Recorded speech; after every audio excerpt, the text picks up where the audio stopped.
Halo, assalamualaikum teman Aslam. Jumpa lagi bersama saya Adim dan masih tetap membahas seputar gangguan asam lambung, GERD, anxiety, psikomatis. Oke teman-teman, di season kali ini seperti biasa ya, saya mau jawab pertanyaan-pertanyaan dari teman-teman yang ada di kolom komentar gitu teman-teman ya.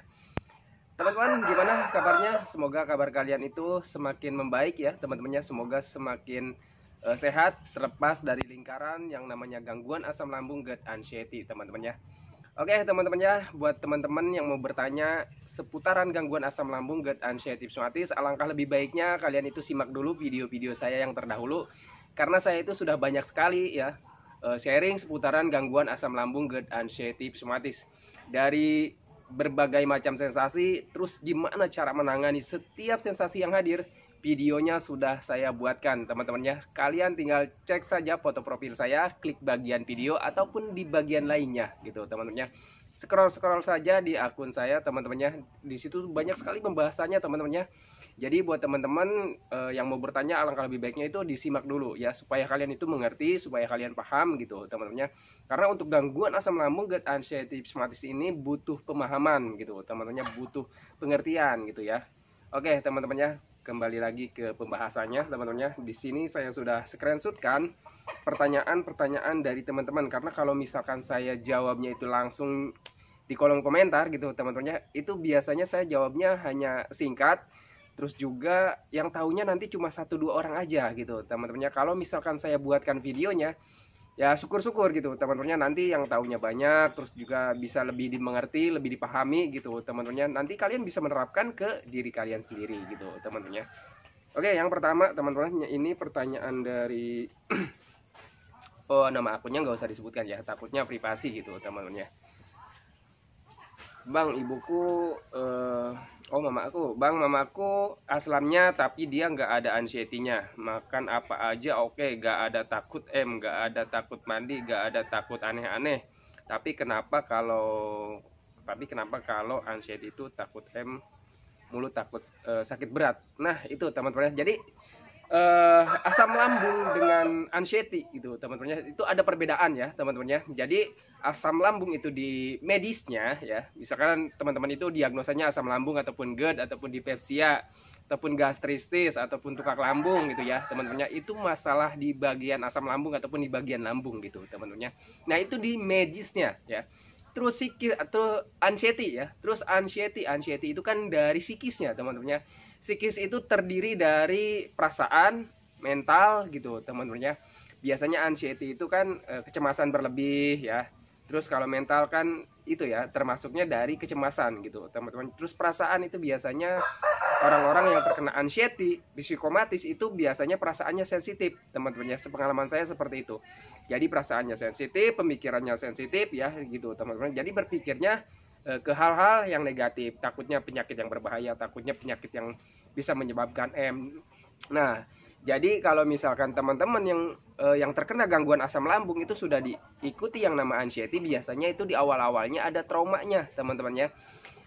Kalau misalkan saya teman-temannya itu biasanya di awal-awalnya trauma dengan sensasi-sensasi asam lambung yang di awal-awal itu sensasinya luar biasa teman-temannya. Mungkin kalau saya tuh nggak di awal banget teman-temannya, itu waktu kalau nggak salah yang membuat saya trauma itu waktu saya itu aduh harus disensor nih ya.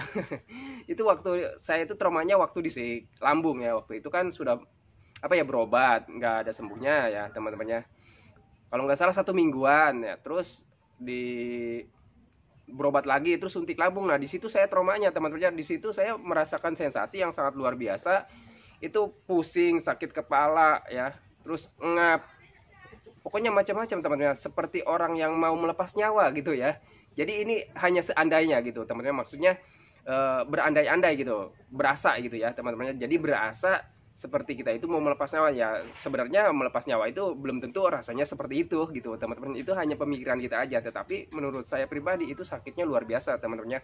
Itu keringat saya itu, baju teman-teman itu sampai basah semua ya teman-teman, basah semua, pokoknya saya kayak mau pingsan lah gitu teman-temannya, rasanya seperti itu gitu teman-temannya. Dan di situ saya berpikir bahwa saya itu mau mendekati kematian gitu teman-temannya. Nah itu yang membuat saya trauma sampai sekarang sampai terkena gangguan anxiety gitu teman-teman. Biasanya seperti itu. Sepengalaman saya, orang-orang yang terkena gangguan asam lambung GERD anxiety biasanya merasakan sensasi di awal-awal itu luar biasa sensasinya.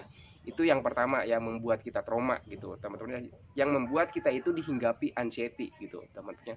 Terus yang keduanya biasanya itu orang-orang yang terkena gangguan asam merasakan sensasi yang jaraknya sangat jauh gitu teman-teman. Biasanya sensasinya yang luar biasa, sembuhnya itu lama gitu teman-teman, bisa berbulan-bulan ataupun bahkan bertahun-tahun gitu teman-teman. Nah itu mengikis mental gitu teman-teman, mengikis mental ataupun apa ya, intinya memperbanyak ketakutan gitu teman-teman, menjadi tanda tanya gitu teman-teman di hatinya, di pikirannya gitu teman-teman. Jangan-jangan ini penyakit yang berbahaya, jangan-jangan ini nggak bisa sembuh. Nah gitu teman-teman, itu menjadi mental gitu tuh kan makin turun gitu teman-teman. Nah kalau misalkan mentalnya semakin turun ya itu berarti tandanya kita itu sudah dihinggapi yang namanya anxiety gitu teman-teman. Jadi perbedaannya orang yang terkena gangguan asam lambung biasa aja dengan orang yang terkena gangguan asam lambung GERD anxiety itu seperti itu perbedaannya. Orang yang terkena anxiety itu biasanya pemikirannya macam-macam gitu teman-teman. Kalau misalkan jangankan di hal-hal yang besar gitu teman-teman, di hal-hal yang kecil aja, contohnya itu makanan teman-teman.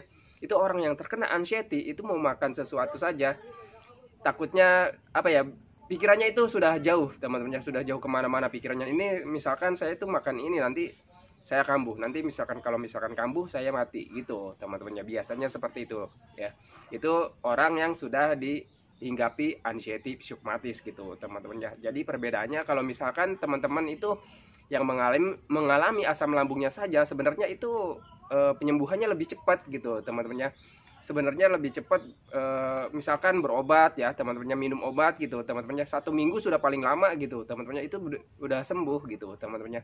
Contohnya banyak teman-teman. Jadi keluarga saya juga banyak yang terkena asam lambung gitu teman-teman, karena asam lambung itu sebenarnya gangguan rumahan gitu teman-teman, gangguan harian lah ya gitu teman-teman. Jadi siapa aja itu sering terkena gangguan asam lambung, karena asam lambung itu sensasinya itu ya menurut saya wajar ataupun rumahan gitu teman-temannya, ya seperti kembung, begah, terus mual, terus mulas gitu teman-temannya, terus juga panas perut gitu teman-temannya, panas dada. Itu sebenarnya gangguan asam lambung teman-temannya, itu gangguan rumahan. Orang-orang terdekat saya juga sering terkena gangguan asam lambung teman-temannya, tetapi kalau misalkan tidak kena anxiety-nya, tidak dihinggapi yang namanya anxiety-nya, itu penyembuhannya lebih cepat gitu teman-temannya. Bahkan anak saya ya, istri saya itu juga mereka sering alami yang namanya asam lambung teman-temannya, asam lambungnya nggak stabil ataupun sedang naik gitu teman-temannya. Mereka juga mengalaminya ya, seperti pusing ya teman-temannya. Itu juga salah satu efek dari asam lambung gitu teman-teman, kalau misalkan asam lambungnya sedang naik gitu teman-teman. Karena apa ya, orang yang tidak menerapkan pola makan itu biasanya kan makannya apa aja dimakan gitu teman-teman. Nah ketika asam lambungnya sulit untuk mencerna gitu teman-teman, ataupun mengurai, itu biasanya asam lambungnya ya meningkat. Ya hasil biasanya tubuh kita itu menimbulkan respon seperti kembung ataupun begah ataupun pusing gitu teman-teman. Itu salah satu respon tubuh kita ketika asam lambungnya sedang meningkat gitu teman-teman, ataupun ada makanan yang sulit dicerna gitu teman-teman. Jadi untuk gangguan asam lambung sebenarnya gangguan rumahan. Maka dari itu teman-teman yang sekarang masih mengeluhkan, bang saya itu mengalami sensasi ini, bang saya itu mengalami sensasi itu, gimana obatnya, gimana penanganannya? Kalau menurut saya, kalau misalkan dari medisnya, dari asam lambungnya, sepengalaman saya, tangani saja dengan menjaga pola makannya teman-temannya. Sementara ini kalian terapkan dulu saja pola makannya ya teman-temannya. Jangan mengkonsumsi makanan-makanan yang bisa memicu asam lambungnya menjadi tidak stabil lagi gitu teman-temannya. Jadi kalian terapkan pola makannya ya. Terus kalau misalkan teman-teman itu sudah diikuti yang namanya anxiety, ya terapkan 3P gitu teman-temannya. Dari pola makannya dijaga, dari pola hidupnya dijaga, dari pola pikirnya dijaga gitu teman-temannya. Jadi kalau misalkan teman-teman itu masih ketakutan dengan sensasi-sensasi asam lambung, berarti kalian itu masih dipermainkan oleh pikiran-pikiran negatif kalian gitu teman-temannya. Kalian itu masih anxiety gitu ya. Jadi anxiety-nya masih ada. Kalau misalkan sensasi asam lambung itu jangan dikhawatirkan teman-temannya. Orang-orang apa ya, semua orang juga mengalaminya teman-temannya. Jadi jangan terlalu dikhawatirkan untuk sensasi asam lambungnya, kalian jaga pola makannya aja gitu. Apakah misalkan teman-teman itu sudah sembuh, itu harus tetap menjaga pola makan ya? Kalau menurut saya pribadi, kalau misalkan kalian ingin tetap sehat hidupnya ya, ingin tetap tidak merasakan sensasi yang sangat berlebihan gitu teman-teman ya, alangkah lebih baiknya jaga terus pola makannya gitu teman-teman ya. Dari pola makannya dijaga, dari pola hidupnya dijaga, dari pola pikirnya juga dijaga, seperti itu teman-teman ya. Aduh, ini satu pertanyaan aja penjelasannya jadi banyak teman-teman ya. Jadi supaya paham aja begitu teman-teman ya. Karena untuk gangguan asam lambung itu ya, saya tegaskan lagi, sebenarnya gangguan rumahan, gangguan setiap hari juga. Sebelum kita terkena gangguan asam lambung GERD anxiety, ataupun sebelum kita di tag oleh dokter terkena gangguan asam, itu sensasinya setiap hari juga dulu kita alami gitu teman-temannya. Mungkin karena kaliannya tidak terkena anxiety ya cuek-cuek aja gitu teman-temannya, pemikiran kalian belum sensitif, perasaan kalian belum sensitif, seperti itu teman-temannya. Oke, lanjut ke pertanyaan berikutnya. Ini videonya udah panjang aja ya. Yang pertanyaan yang kedua dari, aduh nggak usah disebutkan lagi ya. Bang, kenapa setiap bangun pagi rasa perut nggak enak, panas, terus pikiran kemana-mana ya? Jadi dari apa ya, sensasi perut nggak enak ya. Yang pertama, menurut saya, pengalaman saya teman-teman ya, setiap bangun tidur itu perut nggak enak. Sebenarnya pencernaan kitanya yang sedang kosong teman-teman ya. Orang-orang yang bangun tidur itu biasanya pencernaannya kosong ya teman-teman. Dan untuk orang yang terkena gangguan asam lambung GERD anxiety teman-teman ya, biasanya itu lambungnya ataupun pencernaannya lebih sensitif dibandingkan orang yang tidak terkena gangguan asam lambung GERD anxiety gitu. Kenapa seperti itu ya? Karena mungkin saja di dalam lambungnya itu ada ruamnya, teman-temannya ada yang terganggu gitu, teman-teman. Jadi ketika asam lambung meningkat itu biasanya lambungnya itu kan sensitif ya, jadi meresponnya rasa panas gitu teman-temannya, ataupun perih gitu ya. Saya juga dulu mengalami seperti itu. Lalu apa bang yang harus dilakukan? Kalau saya teman-temannya bangun tidur itu minum air hangat pelan-pelan. Setelah minum air hangat pelan-pelan, jeda sekitar 10 ataupun 15 menit. Kalau misalkan sarapannya sudah ada, kalian sarapan. Tetapi kalau misalkan sarapannya belum ada, kalian boleh makan cemilan gitu. Adanya apa gitu teman-teman? Kalau misalkan adanya buah ya buah, kalau misalkan adanya biskuit ya biskuit, nggak apa-apa teman-temannya. Yang penting perut kaliannya terisi gitu teman-temannya. Itu sebenarnya efek perut kalian itu kosong gitu teman-temannya, nggak ada yang dicerna gitu ya. Jadi sensasinya ya panas, perih gitu teman-temannya. Terus juga apalagi ini, terus pikiran kemana-mana ya itu ya teman-temannya. Kenapa pikirannya jadi kemana-mana ya? Karena kitanya tidak memahami apa yang sedang terjadi teman-temannya. Maka dari itu gangguan asam lambung itu butuh pemahaman ya teman-teman. Kalau misalkan kaliannya paham, kaliannya itu nggak akan berpikir kemana-mana, dan kalian bisa menanganinya itu dengan mudah teman-temannya, dengan secara rumahan saja kalau misalkan kaliannya sudah paham. Maka dari itu teman-temannya, saya itu membuatkan video-video itu untuk kalian pahami gitu teman-temannya. Kalau misalkan kalian mau ikuti ya cara saya ataupun metode saya, silahkan. Kalau misalkan tadi kalian nggak mau ikuti ya silahkan. Kalian akan mempunyai cara ataupun metode tersendiri kalau misalkan kaliannya memahami apa yang sedang terjadi gitu teman-teman ya. Oke, lanjut ya. Lemas, nggak ada mood untuk beraktivitas, yaitu biasanya ya teman-teman, pengalaman saya, orang-orang yang terkena gangguan asam lambung GERD anxiety itu cenderung mengikuti rasa malas teman-teman ya. Jadi moodnya itu mudah berubah gitu teman-teman ya. Kadang hari ini ataupun jam ini teman-temannya itu moodnya sedih ya teman-temannya, nanti moodnya berubah lagi, emosi gitu teman-temannya. Jadi moodnya itu nggak nentu gitu, berubah-ubah cepet ya berubahnya gitu teman-temannya. Terus juga sangat malas untuk melakukan aktivitas ataupun bergerak gitu teman-teman ya, karena dipicu dengan ketidaknyamanan gitu teman-teman, dan pemikiran negatif. Biasanya kita itu kan sedang tidak nyaman ya, mau bergerak jadi takut gitu teman-temannya. Di pikirannya takutnya, waduh ini nanti bergerak kecapean, nanti lemes, nanti energinya habis, pingsan, nanti pingsan nggak ada yang nolongin, nanti mati gitu teman-temannya. Biasanya pemikirannya seperti itu, jadi membuat kita itu malas bergerak. Padahal untuk orang-orang yang terkena gangguan asam lambung, GERD, anxiety, psoriasis, itu bergerak itu sangat penting teman-temannya, sangat diperlukan. Karena pengalaman saya teman-temannya, saya sembuhnya hanya dengan apa ya, memaksakan diri untuk bergerak gitu teman-temannya. Kalau misalkan kita terus mengikuti rasa malas ya teman-temannya, karena memang rasa malasnya itu tinggi sekali teman-temannya. Orang-orang yang terkena gangguan asam, GERD, anxiety itu malasnya memang tinggi teman-temannya, pengennya itu rebahan ya, tiduran ya, duduk-duduk manis aja gitu teman-temannya, nonton TV, nonton HP. Itu apa ya, keinginannya hanya seperti itu teman-temannya. Kalau misalkan kitanya terus mengikuti rasa malas, nanti perbaikannya ya mau sampai kapan kita ada perbaikannya gitu teman-temannya, nggak ada pelatihan gitu teman-teman. Saya juga waktu dulu waktu sakit itu, pas kalau misalkan saya pengen rebahan gitu teman-teman, tiduran, itu istri saya tuh selalu ayo keluar, jangan cuma rebahan gitu teman-temannya. Padahal itu memang benar sebenarnya, bagus teman-temannya untuk kita itu keluar. Terus apa ya, kalau misalkan kita di luar itu kan apa, banyak pengalihan teman-temannya. Kalau misalkan di dalam rumah kan pemandangannya cuma tembok gitu teman-temannya, TV, udah segitu-gitu aja. Kalau misalkan kita keluar itu manfaatnya banyak teman-temannya, pandangan kita teralihkan teman-temannya, penglihatan kita teralihkan. Oh, pandangan sama penglihatan sama aja ya. Jadi intinya kalau misalkan kita di luar, apalagi kitanya jalan-jalan gitu teman-temannya, itu banyak sekali manfaatnya teman-temannya, untuk tubuh kita ya teman-temannya, untuk penglihatan kita, untuk pendengaran kita, itu semuanya banyak manfaatnya gitu teman-temannya. Jadi untuk orang-orang yang terkena gangguan asam lambung, GERD, anxiety, psoriasis, kalau misalkan teman-teman sekarang masih diikuti rasa malas yang sangat tinggi, ayo lakukan bergerak dan bergerak gitu teman-temannya. Karena pengalaman saya sembuhnya itu hanya dengan apa ya, melawan rasa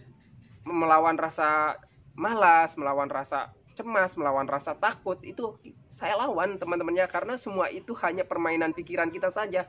Selama kita sudah makan, sudah minum teman-temannya, apa yang ingin kita lakukan saja teman-temannya. Apa ya, hobi-hobi yang kalian dulu apa ya, kalau misalkan teman-teman itu dulunya punya hobi mancing, ya mancing teman-temannya. Kalau misalkan energinya sudah ada gitu teman-teman, kelayangannya sudah berkurang gitu teman-temannya. Saya juga dulu seperti itu teman-temannya ya. Untuk mancing, kalau misalkan teman-teman itu apa ya, masih sering kelayangan, ya lebih baik jangan dulu gitu teman-teman. Tetapi latihan dulu aja ya. Latihannya itu dengan apa ya, dengan jalan-jalan di sekitaran rumah aja dulu gitu teman-temannya. Saya juga di awal-awal seperti itu teman-temannya gitu ya teman-temannya. Jadi rasa malas itu harus dilawan teman-temannya. Jadi jangan apa ini, jangan mengikuti rasa malas teman-temannya. Pusing, rasanya mau pingsan dan lain-lain itu teman-temannya. Pusing itu biasanya respon tubuh kita ketika pencernaan kitanya juga kosong ya. Jadi berasanya kitanya mau pingsan gitu teman-temannya. Jadi ya makan aja teman-temannya. Kalau misalkan makanannya sudah ada, sarapannya sudah ada, sarapan gitu teman-temannya. Oke, lanjut ya pertanyaan berikutnya. Bang, sensasi di perut sudah nggak ada, tapi kadang dada nggak nyaman padahal nggak nyeri. Biasanya di bagian dada itu memang paling awet teman-temannya. Sensasi ketiga di bagian dada itu paling awet ya. Yang pertama itu kan di kepala, yang kedua di tenggorokan, yang ketiga itu di dada teman-temannya. Itu di dada biasanya paling awet ya teman-temannya. Pengalaman saya seperti itu. Kenapa bisa seperti itu? Karena biasanya orang-orang yang terkena gangguan asam lambung, GERD, anxiety, psoriasis itu cenderung apa ya, terkena panas dalam gitu teman-teman. Biasanya ada panas, masih ada panas dalamnya di. Nah, kalau misalkan ada panas dalam, biasanya sensasinya di bagian dada gitu teman-temannya, di bagian tenggorokan, di bagian mulut, ataupun di bagian hidung gitu teman-temannya. Itu cuma efek ataupun dampak dari panas dalam aja, karena panas dalam itu erat kaitannya dengan asam lambung gitu teman-temannya. Itu masih proses tahap pemulihan, nggak apa-apa teman-temannya. Kalau misalkan pencernaannya sudah membaik gitu teman-temannya, sudah tidak ada sensasi, ya kalian harus bersyukur, berarti kalian itu tinggal di fase panas dalamnya aja gitu teman-temannya. Karena untuk panas dalam sebenarnya gangguan rumahan juga teman-temannya, nggak harus orang-orang yang terkena gangguan asam aja yang terkena panas dalam. Orang lain juga sering terkena panas dalam gitu teman-teman. Jadi jangan terlalu jangan terlalu menjadi beban pikiran gitu teman-teman. Enjoy aja, cuek aja, relax aja. Yang penting kalian itu menerapkan metode 3P-nya, sering minum air hangat pelan-pelannya gitu teman-teman ya. Oke, next ya. Masih adakah pertanyaannya? Waduh, masih banyak teman-teman. Sedangkan ini videonya udah panjang, udah 19 menit. Aduh, mudah-mudahan nyampe ya, nggak nyampe maghrib gitu teman-teman ya. Assalamualaikum Bang Adim. Saya sampai sekarang masih lemes aja Bang. Kadang bertenaga, kadang tiba-tiba lemes. bagi tips supaya gak lemes lagi. Ini teman-teman ya, kalian itu harus menyadari dan memahami bahwa kalian itu yang pertama terkena gangguan medisnya, yang kedua terkena psikisnya. Yang pertama dari medisnya dulu, dari asam lambung. Kalau misalkan pencernaan kalian itu belum belum sembuh 100% ataupun belum stabil. Kalau misalkan pencernaannya belum stabil, jadi serapan nutrisi, vitamin, gizinya itu belum sempurna. Jadi wajar saja kalian itu sering mengalami lemas ataupun mudah lemes gitu teman-temannya. Karena ya pencernaannya kita kan sedang belum belum membaik gitu teman-teman. Jadi ya serapan nutrisi, vitamin, gizinya belum sempurna. Kalau misalkan kata dokternya itu gula darahnya sedang turun, biasanya seperti itu. Orang-orang yang terkena gangguan asam lambung dan anxiety itu sepengalaman saya itu gula darahnya cenderung turun teman-temannya. Jadi ya memang untuk gula darah itu kan turun naik memang teman-temannya setiap jam ataupun setiap detiknya gitu teman-temannya, itu turun naik. Tetapi orang-orang yang terkena gangguan asam lambung, GERD, anxiety, psoriasis itu gula darahnya cenderung turun gitu teman-teman. Terus gimana Bang Adim cara menanganinya? Ya kalau misalkan dari pencernaannya kita belum stabil, kita jaga dulu pola makannya teman-temannya. Terus kita itu harus sering sering makan, sering ngemil, sering minum gitu teman-teman, agar kebutuhan untuk tubuh kita setiap hari, setiap jam, setiap menitnya itu terpenuhi gitu teman-temannya. Jadi sering makan, sering ngemil, sering minum gitu teman-temannya. Itu yang saya lakukan teman-temannya. Karena kita logikanya aja, lemes itu dari apa ya? Berarti kita itu masih kekurangan makanan gitu teman-teman. Jadi tubuh kita itu belum terpenuhi kebutuhannya. Seperti itu teman-temannya. Terus yang keduanya dari efek stres. Kalau misalkan teman-teman itu sering mengalami lemas, letih, lesu gitu teman-temannya, mudah lemas gitu teman-temannya, itu biasanya efek dari stres. Kenapa bisa efek dari stres? Kalau misalkan teman-teman itu makannya, Bang Adim saya itu sudah banyak, sudah sering ngemil ya, sudah sering makan, sudah sering minum, anggaplah kebutuhan untuk tubuh kalian itu sudah terpenuhi ya, misalkan setiap harinya. Tetapi kalau misalkan kaliannya itu masih stres teman-teman ya, itu makanan yang kalian konsumsi itu energinya diserap oleh stres, dikuras oleh stresnya teman-temannya.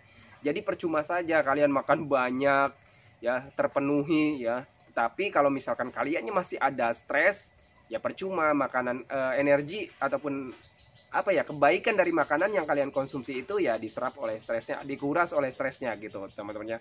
Ya jadi jangan stres teman-temannya. Gimana supaya nggak stres? Ya gini aja teman-temannya, kalau misalkan kalian pahami saja, kalau misalkan orang yang terkena gangguan asam itu kalau misalkan dikatakan stres, suka ngelak teman-temannya. Saya nggak stres, saya nggak banyak pikiran. Sebenarnya apa yang kalian pikirkan saat ini, apa yang kalian takutkan saat ini, yang kalian tanya-tanyakan ke saya, itu adalah salah satu stres teman-temannya. Jadi kalian itu selalu berpikirnya ini apa gitu teman-temannya, ini gimana cara menanganinya, ini kenapa gitu teman-temannya, ini takutnya penyakit yang berbahaya. Nah tanpa disadari hal-hal seperti itu, walaupun sepertinya sepele teman-temannya, tetapi kalau misalkan kalian terus pikirkan dengan berlebihan, berpikir dengan jauh teman-temannya, itu bisa menjadi stres dan beban pikiran gitu teman-temannya. Tanpa disadari ya menjadi stres, dan stres menguras energi kalian dengan cepat, yang alhasil makanan yang kalian konsumsi dari kebaikannya itu ya terkuras oleh stresnya gitu teman-temannya. Ya jadi alihkan pemikiran-pemikiran negatif kalian itu dengan melakukan aktivitas ataupun hobi yang menyenangkan gitu teman-temannya. Apa yang kalian pikirkan, apa yang kalian takutkan, intinya tidak akan terjadi ya teman-temannya. Karena untuk gangguan asam lambung itu sebenarnya gangguan rumahan ya teman-temannya. Apa yang membuat kalian itu menjadi seperti gangguan yang berbahaya, ya kalian dipermainkan oleh pemikiran negatif kalian sendiri gitu teman-teman ya. Oke teman-temannya, jadi perputaran itu harus kalian putus teman-temannya gitu ya. Putusnya gimana Bang? Ya kalian pahami aja teman-temannya. Jadi semua yang terjadi itu semua yang kalian pikirkan itu nggak akan terjadi gitu teman-temannya. Oke teman-temannya, jadi pertanyaan-pertanyaannya, pembahasannya seperti itu saja teman-temannya. Pertanyaan dari teman-teman yang ditanyakan saya akhiri teman-temannya videonya, karena ini udah sore banget ya teman-temannya, bentar lagi maghrib ya. Oke, sebelum saya akhiri videonya, saya doakan buat teman-teman yang belum membaik dari gangguan asam lambung, GERD, anxiety, psoriasis, semoga kalian itu cepat membaik teman-temannya. Semoga keadaan kalian itu yang dulu itu semoga cepat kembali lagi teman-temannya, entah itu emosinya, keceriaannya, kebahagiaannya, canda tawanya semoga cepat kembali lagi seperti dulu teman-temannya. Dan jangan lupa teman-temannya, doakan juga saya agar saya itu tetap sehat, tetap kuat, tetap ceria, agar tetap bisa menemani kalian yang belum membaik dari gangguan asam lambung GERD anxiety psoriasis. Oke teman-teman, saya akhiri videonya. Assalamualaikum warahmatullahi wabarakatuh. Salam sehat.